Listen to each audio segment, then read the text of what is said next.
you started playing basketball. I started basketball when I was 12 years old. Dati kasi nakita lang ako before sa Antipolo na Batangas din. Yung dad ko, yung boss ng dad ko,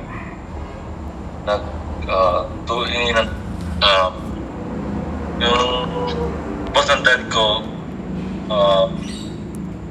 may alam sa basketball, so pinunta ako dati sa San Benildo with Coach Ian Coronel sa Antipolo. Then after that, na-recruit ako ng LSPH, then sa CSB na after. Why you choose St. Benilde your college school? First option ko talaga is St. Benilde kasi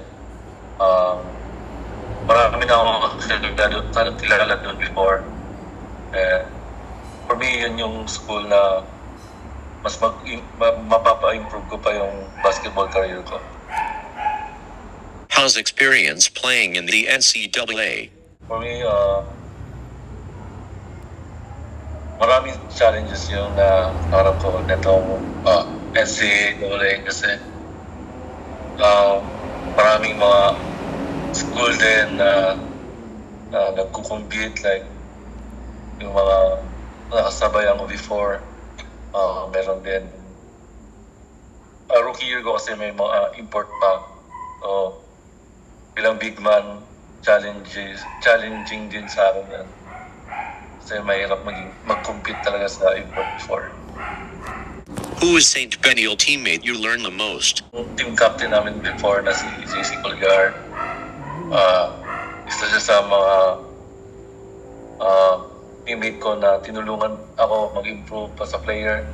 And meron din sila Mark Daniel Sanco, sila Sidney Mosqueda, then ako yung Marcos. Yan din yung kumakausap sa amin for lumaban sa NCAA. What do you learn from Coach Tiu? Marami actually, lahat. On and off the court, tinuturuan kami Coach Charles sa lahat ng bagay talaga. So, isa rin yung sa nagustuhan kay Coach Charles na mabait siya sa mga player niya, lahat ginagawa niya para sa player niya. Yan. How's teammate with Will Gossam since you both center? Matagal ko rin nakasama si Will. Dalawang season din halos kami magkasama. Okay kasama si Will kasi isa rin siyang leader sa team namin before. Ginaguide niya yung team and tinutulungan talaga niya para kumuha ng panalo. Yan. How's so far playing in the MPBL? Okay naman kasi marami ako na-experience, like yung mga sa mga ex-pro, yan. Marami ako natutunan. Lahat ng yun dahil napaglaro ko sa MPBL. Lalo na sa teammate ko ngayon kay JR Kinyan. Marami ako natutunan sa kanya dahil isa rin siya sa matagal na rin naglaro sa PBA. At ngayon ka-teammate ko siya sa MPBL, sa Valenzuela. Why you choose jersey 25?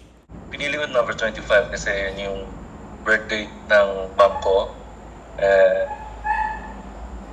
Nag-decide din ako na ibibigay ko sa kanya yung number na yun sa ngayong MPBL. If you became PBA player, who do you want to face there? Pinapangarap ko talagang makatapat sa PBA si Junmar Pardo kasi isa siya sa mga big man na feeling ko makakuha ko ng experience, knowledge, and all. Isa siya sa mga unang-unang gusto kong makadating man ako ng PBA. Last question, top 3 best center all time in the NBA.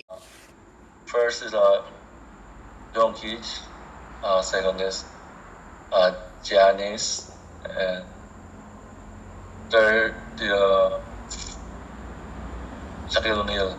Yeah. Thank you for watching.